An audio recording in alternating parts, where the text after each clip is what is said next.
Peace and blessings, people of God. This is Brother Ardent with Consuming Fire Temple of El Shaddai. More fire, more flame.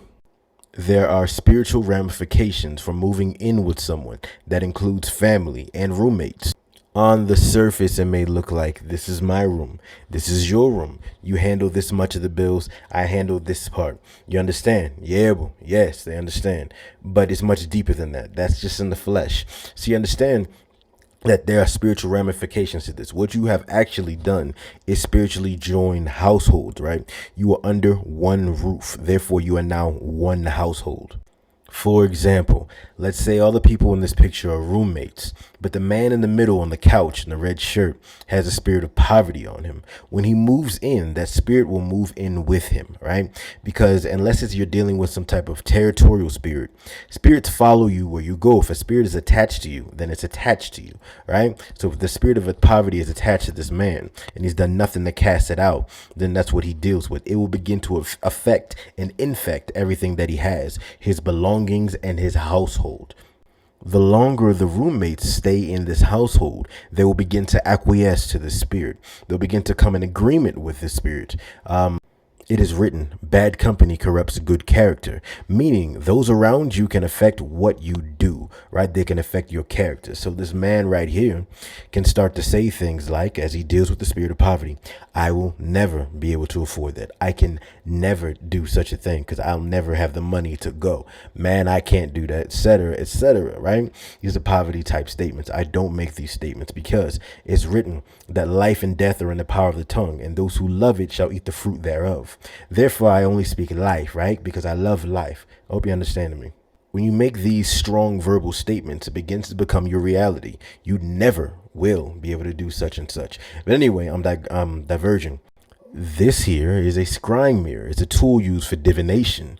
You may think you don't, but you have many of them inside of your home. Simply turn your phone off. Just look at it, and you'll notice that you have the same thing.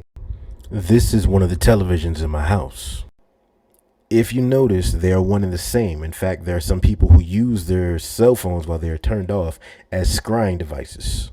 So why does that matter? It matters because what someone's watching on their television or their cell phone or even their laptop, it's all the same device, right? It's all a divination tool, right? So if you're sitting there watching demonic programs on your television, right, or you're watching evil things, right, you're going to start to release entities into your home. It's deeper than just the entities or whatever they're watching entering that person's eye gates and their ear gates, right, depending on what they're listening to. When you start to deal with these type of devices, you are releasing spirits. Some programs and things that get widely popular, etc., are designed to let things inside of your home. A lot of these so-called inventors were occultists. If you look at their private life, not what you're just taught in school or shown on the surface. They do everything with intentionality. It is not by mistake. You can move in with family and think, okay, this person is family, everything's cool. No, they can be some of the worst ones.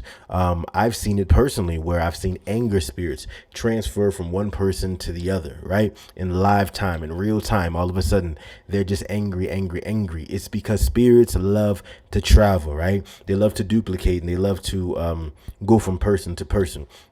But you begin to deal with these things. You take on their warfare. Some people are struggling in their relationship, in their marriage, etc. And then it begins to pass on to you because you're there. There are some people who will draw you into their house, right? Just so you can begin to fight the battles that they are fighting as well. They may notice your spiritual prowess, that you pray a lot, right? That you're up at midnight and you're warring against the enemy, etc. That you are deeply covered in the blood. They want you to be in their house, right? They will pray for you to get poorer and poorer so that you may end up in their household and begin to fight some of the battles on their behalf, taking on community warfare.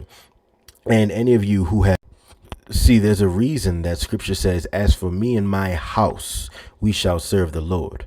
If you live a life submitted to the Most High God, if you have a fiery prayer life, if you're up on your warfare, right, your spiritual warfare, you know how to engage the enemy, then a lot of these things will not affect you, right?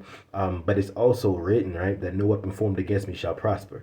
It doesn't mean the weapon won't be formed. So in these situations, you have come into a situation where a weapon has been formed unnecessarily, right? So if you can avoid these situations, please do. I myself personally have been in situations where I've had to join in these situations, living with other people. But anyway, I just wanted to give you the knowledge. God bless you.